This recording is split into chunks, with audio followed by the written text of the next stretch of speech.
9 million borrowers. In fact, it's now a record-breaking debt. The caption says student loan defaults hit a record high.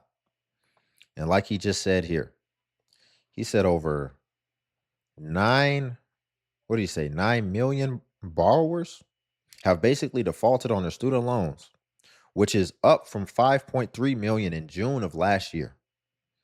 Let's get back into the report, y'all. If you could like the video, greatly appreciate it. It's a big help. 9 million borrowers. In fact, it's now a record-breaking debt crisis. 1 in every 5 federal student loan borrowers is now in default. That means they have gone more than 9 months without making a required payment. The number of defaults exploded from 5.3 million in June of last year. That's more than $230 billion out of $1.7 trillion in the federal student loan portfolio. After a pause during COVID, payments resumed in 2023, but a temporary... Listen to what he just said right there. The federal student loan portfolio and $230 billion out of $1.7 trillion in the federal student loan portfolio. In the federal student loan portfolio. When we talk about portfolio, what are we usually talking about? We're usually talking about assets. We're usually talking about assets, i.e., maybe your stock portfolio. Maybe you have crypto. Maybe you have real estate. Maybe you have a business. But he said the federal student loan portfolio. So the federal government has a portfolio. The federal government has a portfolio. And guess who's in it? People with student loans. And they're saying we're missing out on our money, on our investment income. So this is a student loan eviction, a default, which, like they said, like they outlined, is going to come and be sparked after 9 months of non-payments. So what we know is that people are now a portfolio asset. That's how they view you. And what we also know is that a lot of people haven't been paying their stuff for going on almost a year. And so now we're seeing a surge of defaults in the US. And this has the potential and possibility to impact a lot of Americans in a plethora of ways. I wouldn't be surprised if we start seeing more eviction videos, more repo videos, because this is the same thing. A default is basically a repo or an eviction, just in the context of a student loan. So it's tough out here. Y'all, again, before we get back into it, if you could like the video, I greatly appreciate it. Only takes a second, and it actually helps out more than you know. And it's literally just a click. So if you're here anyway, might as well click that like button. And also, if you can hype the video as well. I'm going to let the whole article play now. So let's get the context. In the federal student loan portfolio. After a pause during COVID, payments resumed in 2023, but a temporary safety net prevented borrowers from falling into default until a year later. Once that financial clock started ticking again, millions ran out of time. Default can destroy a credit score, block access to new federal student loan aid, and eventually lead to wages or Social Security payments being garnished. The Trump administration has temporarily held off on those forced collections, but another wave could be coming as borrowers are moved out of the Save Repayment program and potentially face higher monthly bills. Federal data also shows close to 1 million borrowers are already between 6 and 9 months behind, putting them right on the edge of defaulting. And filing for bankruptcy is not a guarantee to wipe out student loan debt. And right now, Americans are also struggling to pay for groceries. Giant Eagle is cutting the cost of some food this summer, and the White House says this is part of the president's initiatives. But the president is taking a victory lap that Giant Eagle says isn't necessarily his to claim. They're running this sale because the regional grocery chain launched this promotion earlier this month. So listen, it sounds like he's going off now on something else. But what did he say? Again, last June, it was at 5.3 million. Now, right now, it's surging at over 9 million. And then on top of that, to add insult to injury, he said that that's not even including the people who are currently right now on the edge of default, who are about between 6 to 9 months. They're at the 6 to 9 month mark and are pretty much teetering the edge of being defaulted. This means you're going that long of a duration without paying anything, not even putting 5 on it. And he's saying that there's still more people who are in the pipeline to come, which could drastically raise the number even more than what it already is.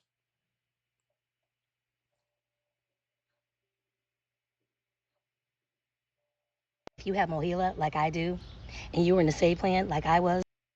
The caption says, Mohela strikes again, telling thousands of Save Plan lenders that they're in default. I believe Mohela is kind of like Nelnet and all these federal government. This is basically the server and the portal that you can go to check on your student loans and all this type of stuff, and who you would have to go through to maybe change your plan and all that type of stuff.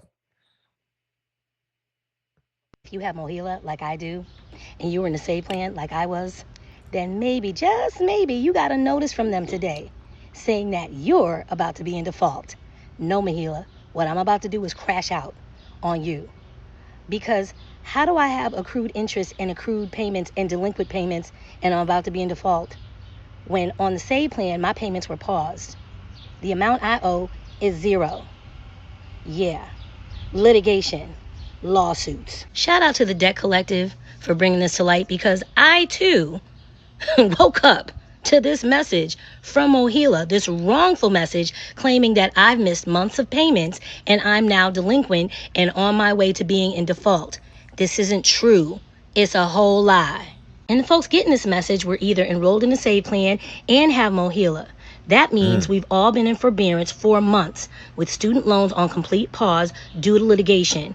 My monthly payment don't exist. It's been 0 for a quick minute. And just to be clear, Mohela is illegally demanding hundreds of thousands of dollars from us. We demand, we insist on, we need a pause on all federal student debt payments and interest. And those paused months need to count toward PSLF and IDR progress. Where is Congress? Like, they are never anywhere doing anything that you need at all, ever. So if this is you and you're like me and you woke up to this, this is what you need to do. You need to go to my profile page, go to my Stand Store link. You will see this free Google Doc. Because if you received a false delinquency notification from Mohela or from any loan servicer, the Debt Collective wants to hear from you. We are pursuing. Oh, is this her business? So she's taking this situation. I wouldn't be surprised if she didn't really receive this, but she's using this as a funnel in order to go ahead and build up her database. And by database, you're probably going to have to go over there, put your email in, your information, and then she's going to collect your data so that when she's ready to sell you something in the future, or maybe even just sell the data completely to a lot of equity firms or whatever, then she can do that if she wants to. But imagine, just sticking on topic, imagine how many people's hearts dropped into their stomach when they got that message, that email about them being delinquent or whatever, even though they're in forbearance. Or I believe in forbearance, you got deferment, you got forbearance. I believe forbearance, your interest will still accrue though.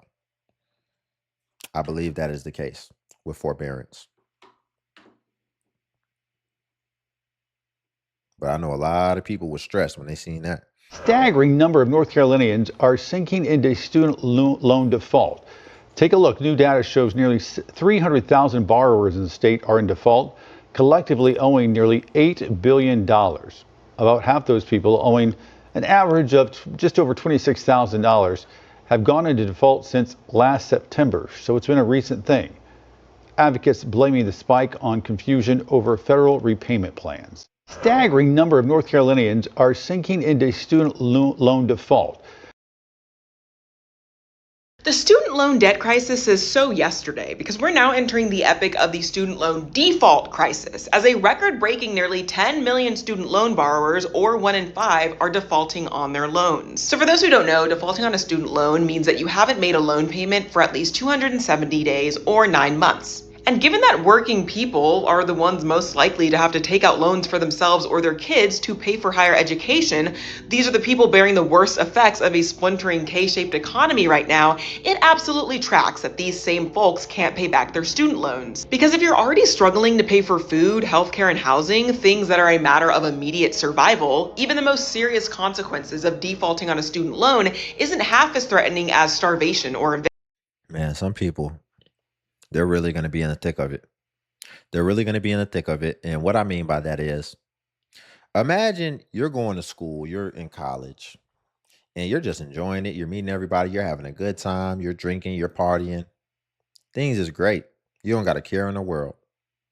And then when everything's said and done, there's a little bit of a cool down period after you leave school, and you don't hear anything. No one's trying to collect any loans for a year and a half, whatever it is. And you chilling. You like, finally got my job. Maybe I'm making 60K. That's perfectly cool, whatever.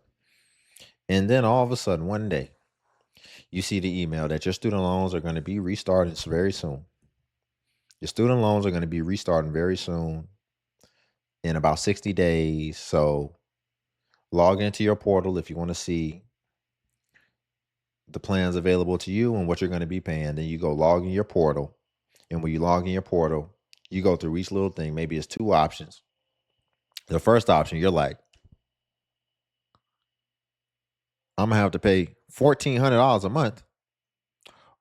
Oh, okay. I see what happened. This wasn't income based. Let me look at the income based repayment. I'm going to have to pay $900 a month. And then you're like, well, how long would I have to pay this? And then you look, you're like, for 30 years. And then you look, well, how much do I owe? And a lot of people don't even know how much they owe. They was just in school. They didn't even know how much debt they was taking out. And then they look, they're like, I owe 100,000, but by the time I pay it all off, I'm gonna pay 300,000.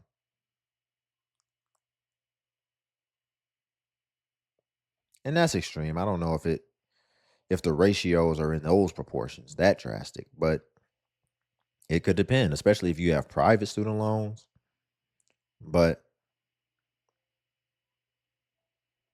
it's a lot of people that was just in school, just not a care in the world, didn't even know what they was walking into. And I do have sympathy for that. If you didn't know what you were walking into, but at the same time, you did take it on. You did take it on, and you still get to reap the benefits of what that education represents. So we all have decisions. We all have ways that we get to strategize our own lives. And we're going to have to deal with the implications and the consequences of whatever choices that we make. Defaulting on a student loan isn't half as threatening as starvation or eviction. It's almost like that Maslow guy was onto something with the triangle thingy. Crucial to note is that part of the I love Maslow's hierarchy of needs. Just look at that real quick. Crucial to note is that part of the reason starvation or eviction. Because I think the Maslow's hierarchy of needs that she just brought up, the chart, I think that relates to a lot of the things that we talk about on here. Because one of them is like the lowest level is survival mode. And I think we see that in the context of a lot of things. We talk about repos, evictions, shelters, just the state of economics in the US and just what people are going through. It's almost like that Maslow. So, Maslow's hierarchy of needs, the highest level, you want to start from the highest or the bottom? So, we'll start at the bottom. The first thing is physiological needs: breathing, food, water, shelter, clothing, sleep. So, you don't pass go until you get there. And in that state, you're typically not going to be able to really think clearly. You're not going to really be having goals. You're just trying to get in survival. You're not even really living. You may not even be fully conscious because you're just in such a state of stress. And there's a lot of people there. You see a lot of people get stuck there. Think about people who have been at the bottom, physiological needs, for decades on Section 8. But then the next thing, safety and security. So that's health, employment, property, family, social ability. And we're still very low. But then you start to move up, it becomes love and belonging. So that's where you start to focus on other things. Love and belonging. You start saying, okay, I want a family, whatever. Maybe you're a dude and you just grinding. As soon as you got out into the world, you were grinding. And then all of a sudden, now you done set yourself up real nice. You got a nice little foundation. You like, okay, I could afford a family now. I could afford to provide for a family. So you've reached that level, love and belonging. Then it comes to self-esteem. That's the next level, second from the top. Confidence, achievement, respect of others, the need to be unique, a unique individual. So now you start caring about those internal traits, those just you feeling good about yourself. But then lastly, where you want to reach, and this is really just a journey in a human being's life. And this is how you're really supposed to progress throughout your life, right? To live a full life. The last thing is self-actualization, which is morality, creativity, spontaneity, acceptance, experience, purpose, meaning, and inner potential. So this is ultimately just wanting to become the person that the Most High designed you to be, wanting to be your best self, wanting to be the best version of yourself. Think about you ever seen like people who are already super rich? Like Elon Musk doesn't have to work another day in his life, but he's still productive. He's still working. He said, okay, I'm already great. I want to be the best. I want to go ahead and leave my mark, and I want to set the bar high for the next person to have to come. He's trying to be the best person in the world, the most ingenuitive person in the world, the most cutting edge in the world. So that's when you get to that point. But think about how many people we see, especially if maybe you come from the hood or trailer park, whatever it is. Think about how many people we see. We just talked about living a full life. How many people never get out of that first one though? Physiological needs, living paycheck to paycheck, robbing Peter to pay Paul their entire life. And I would argue that a lot of people who took out student loans just to bridge the gap, bridge everything together, a lot of people who took out student loans, if they're not aggressive about it, if they're not urgent about it, it could have the potential to put them in that physiological needs area and keep them there forever. They might not even be there right now. But the way that interest can accrue on you, remember, you're in someone's portfolio. When I think about a stock portfolio, oh, guess what? Whatever the balance is in there, oh, I have a plan for that thing to grow and compound exponentially. You don't want to be that in someone else's portfolio. You don't want to have $75,000 in student loan debt, and they have a goal for your student loan debt to grow and compound exponentially, and one day be able to look at it and say, now it's $500,000 of student loan debt. So, again, even if you're not in that situation now, understand if you neglect these things and you don't come at it hard, you could be somewhere, maybe you're at the love and belonging stage. These student loans could take you right down to physiological needs and make you impoverished. And that's something we're going to have to keep our eyes out on, because you see more people defaulting on these things than ever, as we can see. On a student loan isn't half as threatening as starvation or eviction. It's almost like that Maslow guy was onto something with the triangle thingy. Crucial to note is that part of the reason this default crisis is happening right now is because the Trump administration failed to extend a Biden-era Department of Education mandate from the COVID emergency period that basically made it so that borrowers wouldn't be penalized for missed payments through the fall of 2024. And the whole point of that mandate was to make things more manageable for borrowers, which is exactly why Trump ditched it, because the only people people whose quality of life deserves to be improved on his watch is the 1%. So as a result, as of June 2025, exactly 9 months after the policy died in fall 2024, the number of defaulted borrowers exploded from 5.3 million to around 9.5 million, per data from the Office of Federal Student Aid. That's almost twofold. And to be clear, it's a problem that 5.3 million people were defaulting on their loans in the first place, even under Biden's policy. So it has to be said, the solution to the student loan debt crisis is not a band-aid policy that temporarily relieves borrowers. Ooh, let's see. It sounds like she has a solution for the crisis. Drum roll, please. Let's hear what your solution is. I am so curious. Borrowers of their predatory loan agreements. The solution is canceling federal student loan debt altogether. And if we get really imaginative, how... Did anybody see that coming? Just cancel it. Just cancel the debt altogether. Just wipe it away. Well, what do we do for the people who paid it off already? Are they going to get penalized for being responsible? You got to address that too. Just wipe it. Just get rid of it. All right. Do we get to get rid of your degree too? If we're getting rid of the debt, then do we get the degree back?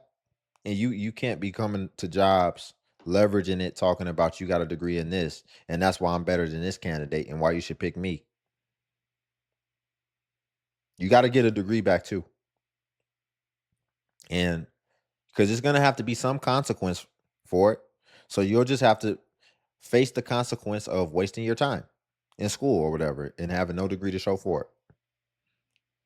And should we just make it a federal offense that if you can't be out here trying to be like, oh, you can't be at the job interview talking about, psst, I was one of the federal loan borrowers where they wiped it away, so I can't say I have a degree, but I do.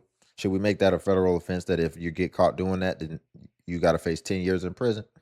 Because we got to make it fair somehow. You don't get to then keep the degree and you out here competing with other people who made the decision, the rightful decision that had its own trade-offs, pros and cons to it, to where they don't have debt, but they might have to take more initiative to be able to get in places that you may be able to get into.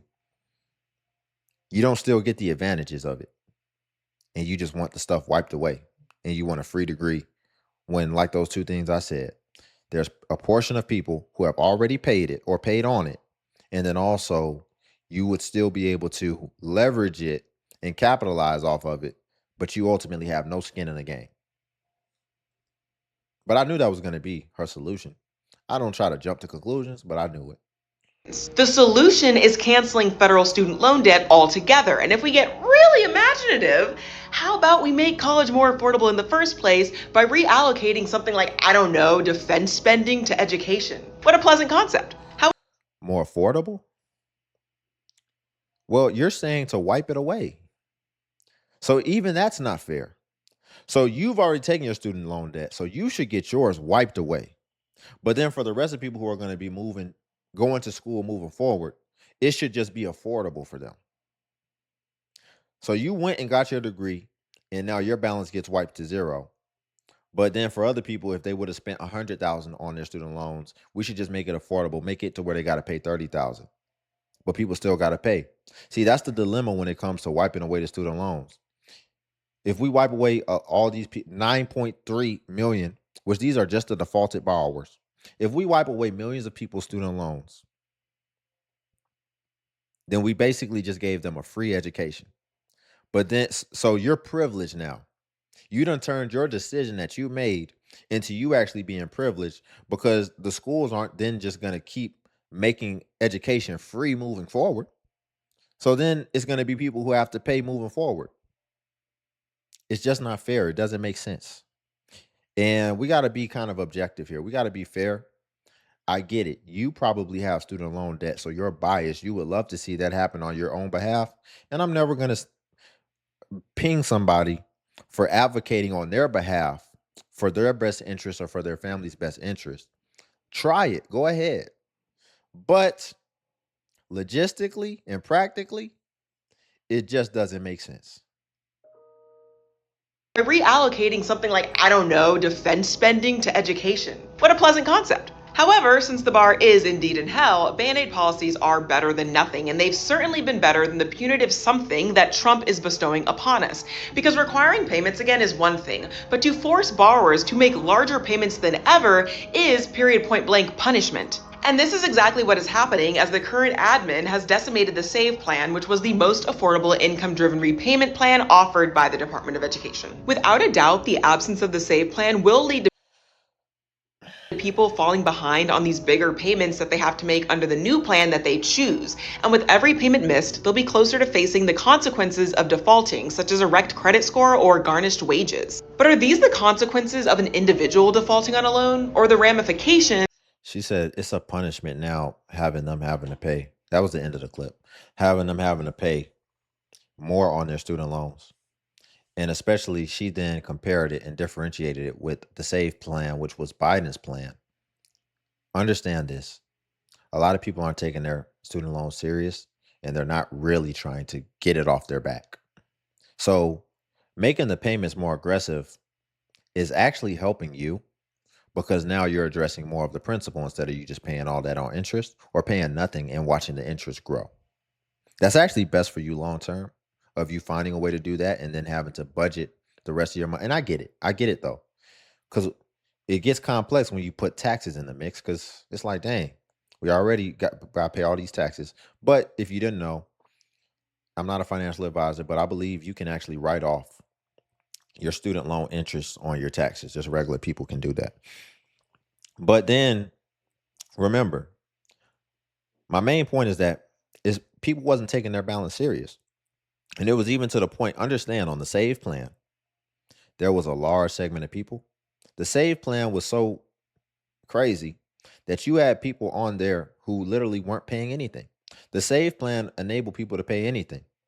How do you get over your student loans? How do you get it off your back if you're not even paying anything and it's just growing in interest? And that's another thing that they were actually trying to get across the line. What I'm referring to is they were actually trying to get it to where interest couldn't grow. Or as a matter of fact, I don't think that was ethical. I don't think that was possible. They were trying to subsidize people's interest payments while they were on these plans. So while they were stalling, like, for example, if someone were to have zero balance on the SAVE plan, what they were trying to get passed through in the previous administration was for student loans to be subsidized. I.e., when we talk about subsidization, that means taxpayers be paying for people's student loans, not student loans, their interest. They were trying to make interest payments on people's student loans that might not have been getting paid. They were trying to make that subsidized. That's something they were trying to move through. But that was a stretch. He couldn't even get them wiped like he said he was going to get them. So you're not going to subsidize interest payments. And I think if you've been watching me long enough, you know how I feel about subsidization for individuals. So I don't think I even really have to go into that. But interesting thing, man. You know, it's a lot happening. A lot of things we have to adapt to. And a lot of people defaulting, as we can see. And it sounds like there's going to be even more people on the horizon very soon. And it seems like this is going to be a thing that just continues to get added on month after month. But the thing about defaulting is that now what that opens up, which I know they're not executing on now, but now what that opens up is the federal government to be able to take certain courses of action in the form of, like they mentioned, wage garnishment. I don't know if they can take your tax returns, but they can definitely garnish your check along with a few other options. But y'all, we'll leave it there for today. If you can like the video, I greatly appreciate it. It only takes a second, and it actually helps out more than you know. And also, if you could hype the video. Hype is a new feature that YouTube offers where it helps smaller content creators like myself.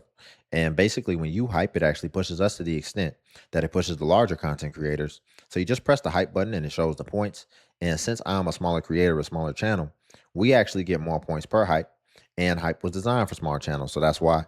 But if you come across a video and you don't see the hype button, then it's probably been over 7 days. And hype usually vanishes after 7 days. So it's usually best practice, if you want to hype, to just go ahead and hype while the iron is hot on a newer video. And then also, if you want to become a member of the channel as well, the join button's on the video. And what becoming a member of the DXU family will come with is you would get badges next to your comments, where it would show people that you are a member whenever you leave a comment, as well as you would get early access to content and also exclusive content that's not available for everyone else on YouTube. So again, if you want to become a member, the join button's on the video. But until then, I'll see you in the next video.